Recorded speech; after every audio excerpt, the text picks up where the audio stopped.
그러면 신경치료를 제 가족이라면 저는 신경치료를 하라고 할까요? 안 하라고 할까요? 네, 치카룸 한경화 원장입니다. 네, 이번에 제가 가지고 온 주제는 신경치료 하지 말라고 하는데 신경치료 꼭 해야 되나요? 라는 이제 주제예요.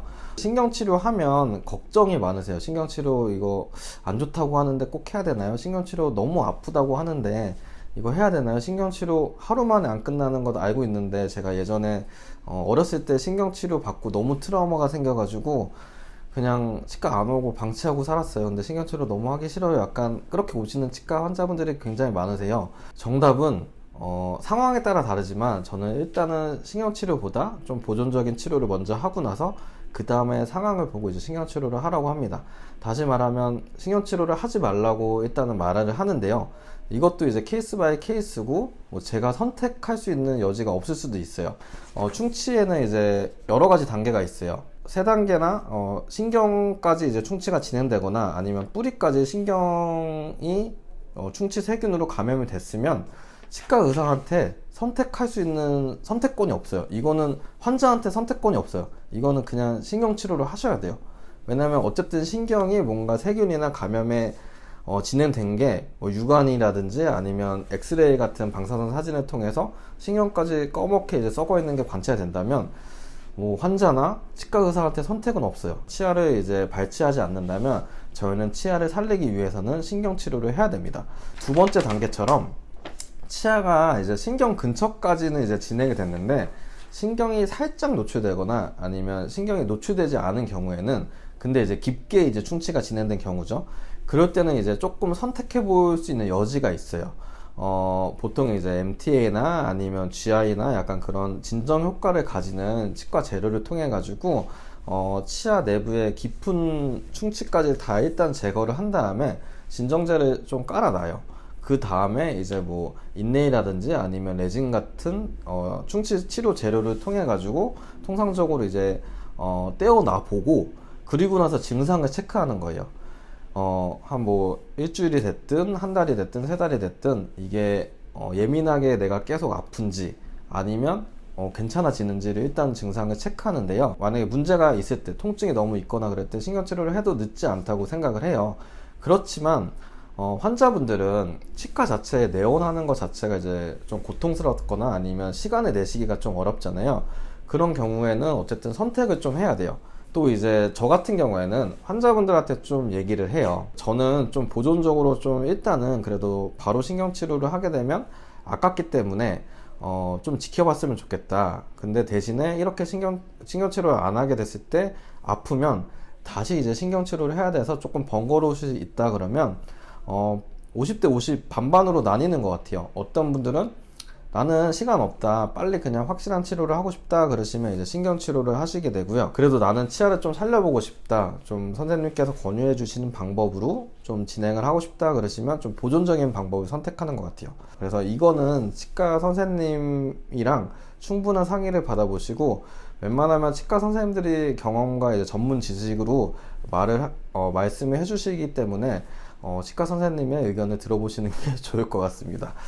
왜 그럼에도 불구하고 신경치료 자체나 기왕이면 하지 말라, 안 했으면 좋겠다라고 말들이 많은 걸까요? 이유는 신경치료가 어떻게 이제 신경 자체가 안 좋은 상태에서 다시 건강한 상태로 회복하는 게 아니라 저희 치과 의사들은 이제 근관치료라고 하는데요. 근관에 있는 신경이나 혈관들이 얽혀져 있는 것들을 다 긁어내는 거예요. 쉽게 말하면 신경을 이제 제거를 하는 거예요. 신경을 이제 죽이면서 이제 제거를 하는 거죠. 얇은 파일 같은 거를 넣어가지고 신경들을 다 긁어내는 거예요. 정말 치아 내부는 신경이 딱 일자로 딱 하나 두 개가 있는 게 아니라 정말 몇백 개, 몇천 개 장가들까지 생각하면 뭐 사람마다 또 해부학적으로 다르지만 정말 미세하게 수만 가지의 신경관들로 잔신경들이 좀 분포가 되고 있습니다. 그래서 이거를 한두 번의 내원만으로 다 제거하기는 어렵고 저희가 이제 기계적인 방법 그리고 이제 세척액을 통해서 화학적인 방법으로 이제 신경들을 이제 좀 어떻게 보면 제거하고 좀 죽이는 용해시키는 과정을 이제 반복하는 겁니다. 그래서 대개는 통증이 신경치료를 하게 되면 감소는 해요. 근데 아까 제가 이제 신경이랑 혈행들이 좀 엉켜져 있는 거를 같이 제거한다고 그랬잖아요. 그 얘기는 혈관들도 같이 제거를 하면서 수분이 같이 날아가 버리게 돼요. 그러면 치아 자체가 수분을 머금고 있는 이제 치아였다가 좀 건조해진 치아로 변하게 됩니다. 수분이 없어지게 되면 좀 약한 상태, 잘못 씻거나 그렇게 되면 치아 자체가 깨질 수가 있습니다. 그렇기 때문에 신경치료를 하고 나면 무조건 이제 크라운이라고 하는 깎아서 이제 전체를 이제 덮어주는 크라운 치료를 통해 가지고 치아를 좀 안전하게 이제 보존시켜 주는 거를 치과에서는 많이 권유를 해드리는 거고요. 크라운을 씌웠다고 해도 내부에 있는 치아들은 어쨌든 약해져 있는 상태이기 때문에 좀 감염이나 아니면 다시 부러지거나 충치가 다시 생길 수 있는 가능성이 높습니다. 그래서 양치질이나 관리도 잘 해주셔야 되는 거고요.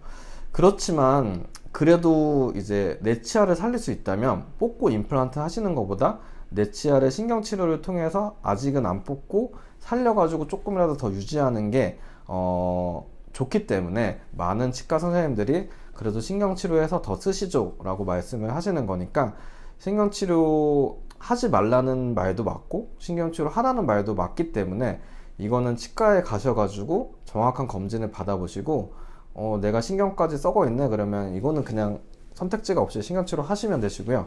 좀 애매하다 그러면 이제 그때 당시에 상황과 이제 치과 선생님과 충분한 상의를 통해서 좀 보존적인 방법도 있다라고 이제 생각을 해주시면 좋을 것 같아요. 그래서 이제 뭐 저는 신경치료 웬만하면 조금 한 번 정도는 하지 말고 좀 보존적인 방법으로 좀 일단은 먼저 치료를 할 수 있는 상황이면 좀 보존적인 방법으로 먼저 체크를 해보는 것도 좋으시다. 그러니까 이제 좀 그런 치과 선생님들과 좀 상의를 하셔가지고 신경치료 전 단계에 한번 체크를 받아보시는 것도 좋다라고 권유를 드리겠습니다. 또 궁금한 사항 있으시면 많이 이제 댓글로 질문 남겨주시고요. 저는 또 다음 시간에 찾아뵙겠습니다. 감사합니다.